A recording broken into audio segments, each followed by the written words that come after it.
नमस्कार दोस्तों, आज मैं आपको सुनाऊंगा बबीता स्कूल में सेटिंग करवाने में एक्सपर्ट, एक स्कूल की बहुत ही सुंदर लव स्टोरी।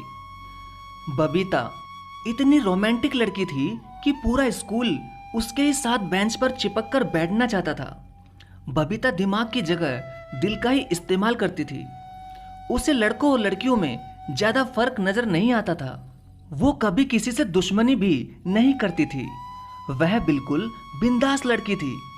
उसे अक्सर किसी न किसी लड़के से गप्पे मारता हुआ देखा जा सकता था और लड़के भी हमेशा उसे किसी न किसी की गर्लफ्रेंड सिद्ध करने में लगे रहते थे।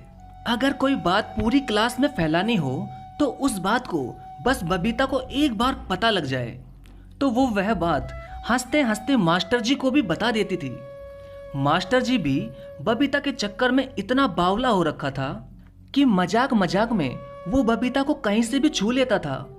बबीता में एक खूबी और थी, वो दो प्यार करने वालों की जल्दी ही सेटिंग करवा देती थी।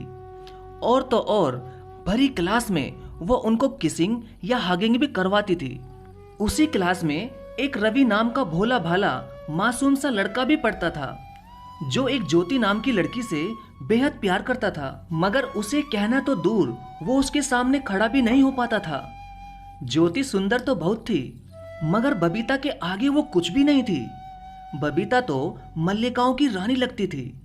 गोरे गालों पर काला तिल, गुलाबी होठ और भूरे बाल। उसके सामने तो क्लास की सभी लड़कियां एक बंदरी से ज्यादा कुछ भी नहीं थी, मगर बस उसका सबके साथ फ्रैंक रहना ही सबको बुरा लगता था।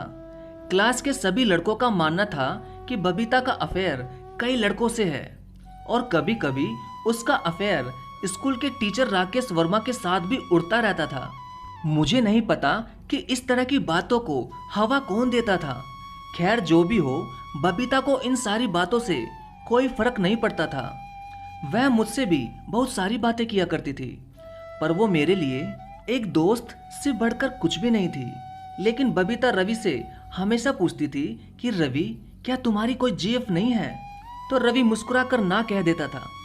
और रवि ज्योति के बारे में भी बबीता को नहीं बताता था कि वो उससे बहुत प्यार करता है। रवि कई दिनों से ज्योति को प्रपोज करने की सोचता था, मगर वो उसे बता ही नहीं पाता था। फिर एक दिन रवि के दिमाग में एक ख्याल आया, क्यों ना मैं अपना लव लेटर बबीता के हाथों ज्योति को दिलवा दूं। यह आइडिया रवि को अच्छा लगा। वैसे भी बबीता एकदम बिंदास लड़की थी, पूरी क्लास के लड़कों की सेटिंग करवाने में फेमस थी। तभी अगले दिन रवि स्कूल थोड़ा जल्दी चला गया ताकि वो बबीता से अकेले में बात कर सके। तभी अचानक बबीता और ज्योति एक साथ ही आ रही थी, लेकिन रवि एकदम शॉक्ड हो गया क्योंकि बबीता आज घर के कपड़ों में ही आई थी और आज तो वो बिल्कुल ही अलग दिख रही थी।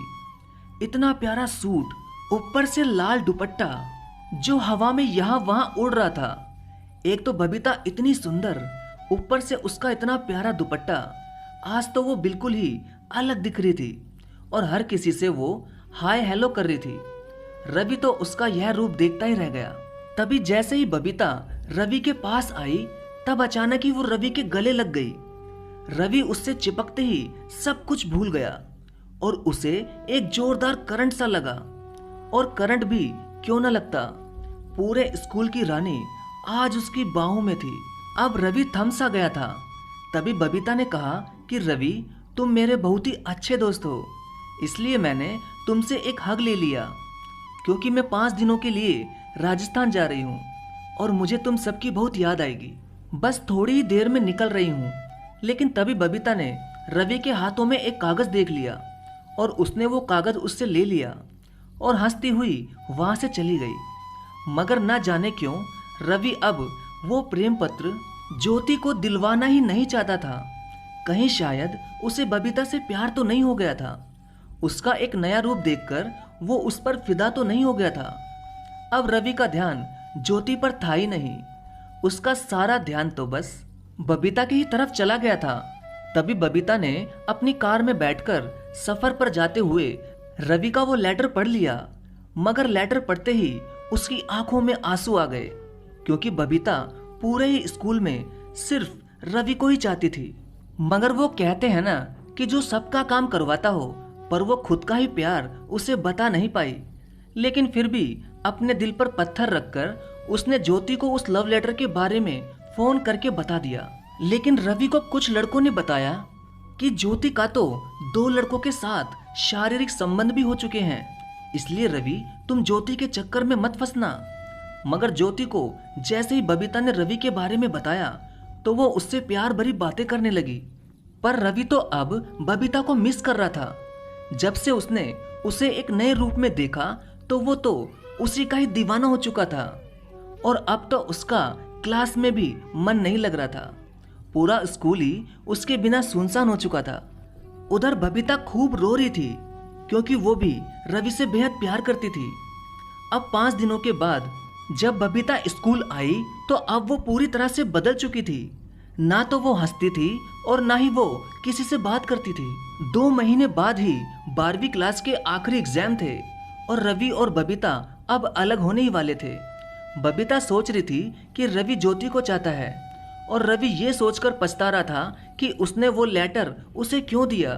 तभी एक दिन रवि ने बबीता से कहा कि बबीता, तुम पहले से बहुत बदल गई हो। तुम्हारी एक हंसी से पूरी क्लास खुश रहती थी।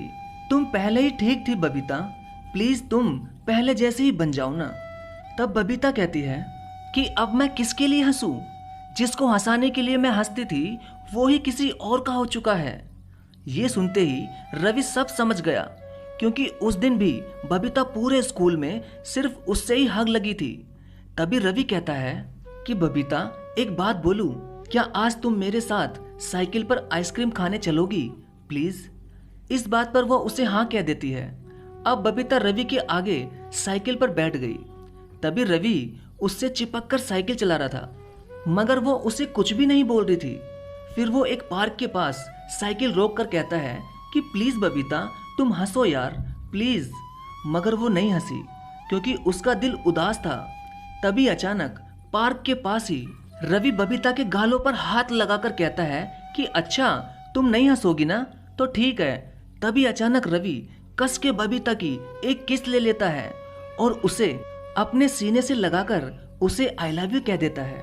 ये सुनते ही बबीता फूल की तरह खिल जाती है और खूब हंसती है और वो भी उसके प्यार को एक्सेप्ट कर लेती है।